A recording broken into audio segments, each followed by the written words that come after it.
Jika umat Islam mengikuti satu Al-Quran yang sama, mengapa ada begitu banyak golongan dan mazhab yang berbeda-beda di kalangan umat Islam?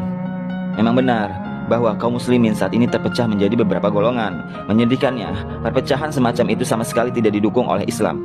Islam menghendaki pemupukan persatuan di antara pada pemeluknya. Dan berpeganglah kamu semuanya kepada tali Allah, dan janganlah kamu bercerai-berai. Quran Surat Ali Imran ayat 103. Tali Allah mana yang disebut dalam ayat ini? Itulah Al-Quran. Al-Quran adalah tali Allah yang harus dipegang teguh seluruh kaum muslimin. Ada penekanan ganda dalam ayat ini. Di samping berfirman, berpeganglah kamu semuanya, Allah juga berfirman, janganlah berpecah belah. Lebih jauh dalam Al-Quran disebutkan, hai orang-orang yang beriman, taatilah Allah dan taatilah Rasul. Quran Surat An-Nisa ayat 59. Semua umat Islam harus mengikuti Al-Quran dan hadis sahih dan tidak terpecah belah.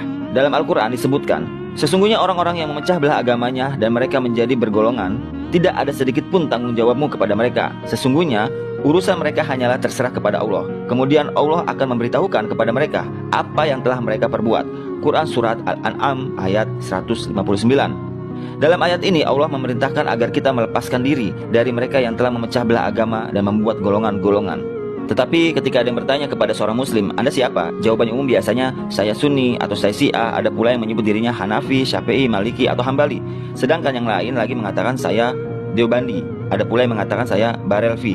Nabi Muhammad SAW adalah seorang muslim, bukan Hanafi, Syafi'i, Hambali atau Maliki. Bukan. Beliau seorang muslim seperti semua nabi dan rasul Allah sebelum beliau. Disebutkan dalam surah Al-Imran ayat 52 bahwa Isa alaihissalam adalah seorang muslim. Lebih jauh dalam surat yang sama ayat 67 disebutkan bahwa Ibrahim alaihissalam bukan Yahudi, bukan pula Kristen, melainkan seorang muslim.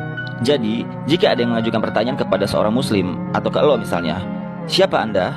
Lo harus jawab, saya muslim, bukan Hanafi atau Syafi'i. Dalam surah Fussilat ayat 33 disebutkan, siapakah yang lebih baik perkataannya daripada orang-orang yang menyuruh kepada Allah, mengerjakan amal soleh dan berkata, sesungguhnya aku termasuk orang-orang yang berserah diri. Dalam ayat tersebut disebutkan, sesungguhnya aku termasuk orang-orang yang berserah diri. Dengan kata lain, saya muslim. Karena muslim adalah orang yang berserah diri. Rasulullah mendiktekan kepada raja-raja dan penguasa non-muslim untuk mengajak mereka menerima Islam. Dalam surah-surah itu beliau menyebutkan ayat 64 dari surah Al-Imran. Katakanlah kepada mereka, saksikanlah bahwa kami adalah orang-orang yang berserah diri kepada Allah. Jadi, tentu saja kita harus menghormati semua ulama besar, termasuk 4 imam, Imam Abu Hanifah, Imam Syafi'i, Imam Hambal, dan Imam Malik. Semoga Allah merahmati mereka semua. Mereka adalah ulama besar dan semoga Allah memberi pahala bagi penelitian dan kerja keras mereka. Orang tidak boleh berkeberatan bila ada seseorang yang sepakat dengan pandangan dan penelitian Imam Abu Hanifah, Imam Syafi'i, atau yang lainnya.